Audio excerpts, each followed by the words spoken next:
Hey there, Jeremy here with EmpathX. I am really looking forward to talking with you guys today about a practice that's really easy to do anywhere in the world.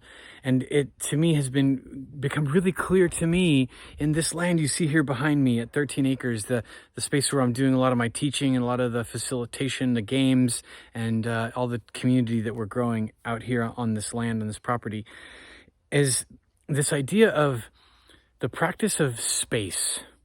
And a lot of times you might hear me in some of my broadcasts talk about the space for the silence of stillness.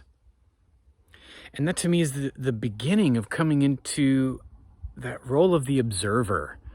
Being able to be in that neutral charge in my body is this practice. Like, I'm not resisting anything that I don't like, and I'm also not trying to hold on to something that I do like, that Buddhist attachments and aversions. And in that space, I get to choose the game and the stakes and who I get to be in these spaces. And so the idea of space for that silence of stillness, to me, in that choosing of the game to play, begins with this idea that came to me of get the practice of giving myself space to be. It's like taking a good breath after talking all a long time. It helps you to slow down. It helps me to be able to feel what I'm feeling. It helps me to get clarity and to be complete on a thing rather than closing it down, shutting it up, and putting it to the side and moving ahead, which is necessary sometimes, right? But if that's the thing that we're always doing and it doesn't make sense to do that any longer, and we don't have any practice to allow ourselves to feel those things that are up for us to feel, then they just keep getting shoved away. And that happens over generations and generations, and then it gets inherited through the genetics, and that practice becomes invisible, and you don't even know that there's another way. So this idea that to begin with the observer allows you an opportunity to have space to be and to try on a self. And so most of us, especially in modern culture, especially in America, we become an adolescent and we're already a decade into the experience of being an American, of being in whatever school system or whatever cult. Like, a lot of that stuff was happening out here, still is, right? And it is an opportunity to see whatever we're born into, because we're all born into the middle of something. And as children, we program ourselves with the context and the gifts that are given, whether they're harmful or not, is just what's been given. And most of the time, it's what's been handed down from generations.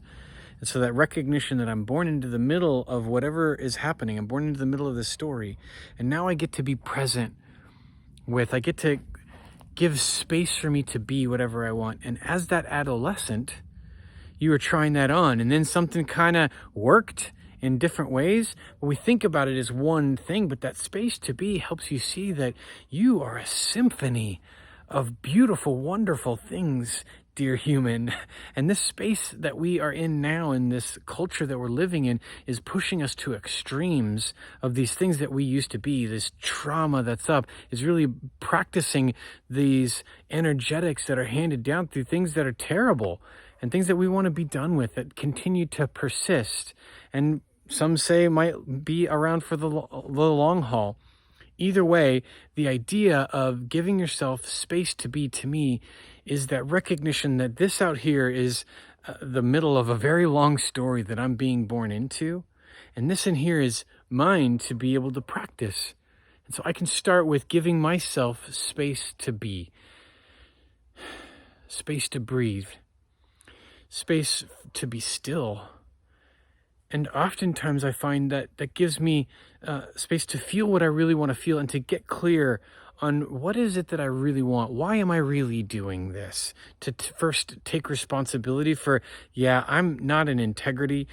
Me being that way is not who I want to be. Like, start there. And I think this is where Ram Dass comes into this space of looking at that as being really the only thing that we can do. That's one perspective. I think we can come together and make a decision collectively, and that involvement in what I put my energy into, the agreements or the allowances that I make.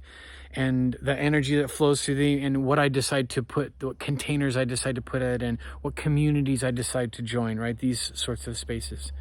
So that just this simple practice of having the space to be, even before, like, to me, that's the doorway to the breath, which is the doorway to meditation, which is that practice of getting this mind to be present by being in here.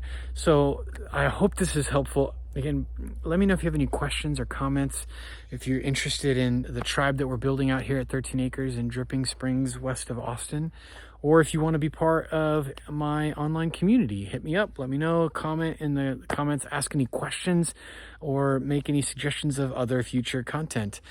So much love to all of you. Blessings. Keep on practicing.